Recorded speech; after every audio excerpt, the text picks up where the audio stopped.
एक दिन मीना छुप छुप के घर के पीछे जा रही थी। ये देखकर मैं भी उसके पीछे चली गई। इधर मेरे ससुर भी अपने कमरे में नहीं थे। घर के पीछे बहुत अंधेरा था, कुछ दिखाई नहीं दे रहा था।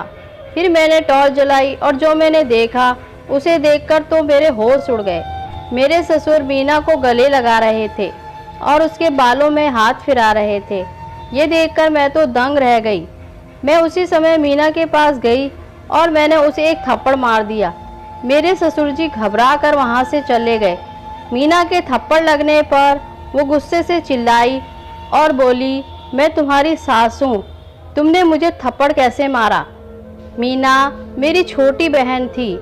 शादी के बाद जब मैं अपने ससुराल आई थी तो मुझे ससुराल में बहुत प्यार मिला। मेरे ससुराल में मेरे पति, देवर, सास और ससुर थे। सास की मृत्यु के बाद मैं घर में अकेली औरत थी जिसके सिर पर सारा काम आ गया था। शादी के 3 साल के बाद मैं प्रेग्नेंट हो गई। मुझे किसी के सहारे की ज़रूरत थी तो मैंने अपनी मदद के लिए अपनी बहन मीना को घर बुला लिया। मीना उस समय पढ़ाई कर रही थी, फिर भी वो मेरी मदद के लिए मेरे ससुराल आ गई। सब ठीक चल रहा था। कुछ महीने बाद मैंने एक सुंदर सी बेटी को जन्म दिया। काफ़ी दिन हो गए थे तो मीना को वापस माँ ने बुलाया। मीना नहीं जा रही थी, उसने बात को टाल दिया। मुझे लगा मीना को कुछ दिन और रहना है। कुछ दिनों के बाद मैंने मीना से कहा, क्या हुआ, घर जाने का मन नहीं कर रहा है? माँ बार बार बुला रही है।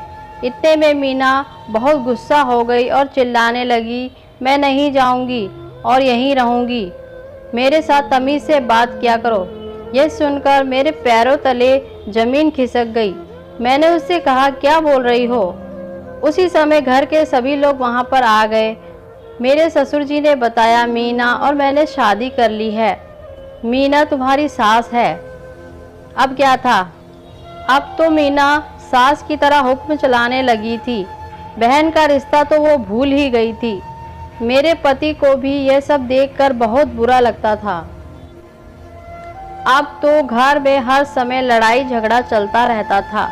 पता नहीं मीना को क्या हो गया था। मैं और मेरे पति ने अलग होने का फैसला कर लिया। हम दोनों ने घर छोड़ दिया, पर मेरे ससुर जी और मीना पर इसका कोई फर्क नहीं पड़ा और हम अलग रहने लगे। दोस्तों, ये कहानी आपको कैसी लगी कमेंट सेक्शन में ज़रूर बताएं और वीडियो को लाइक और चैनल को सब्सक्राइब भी कर लीजिए ताकि आने वाली वीडियो की नोटिफिकेशन आप लोगों को मिलती रहे।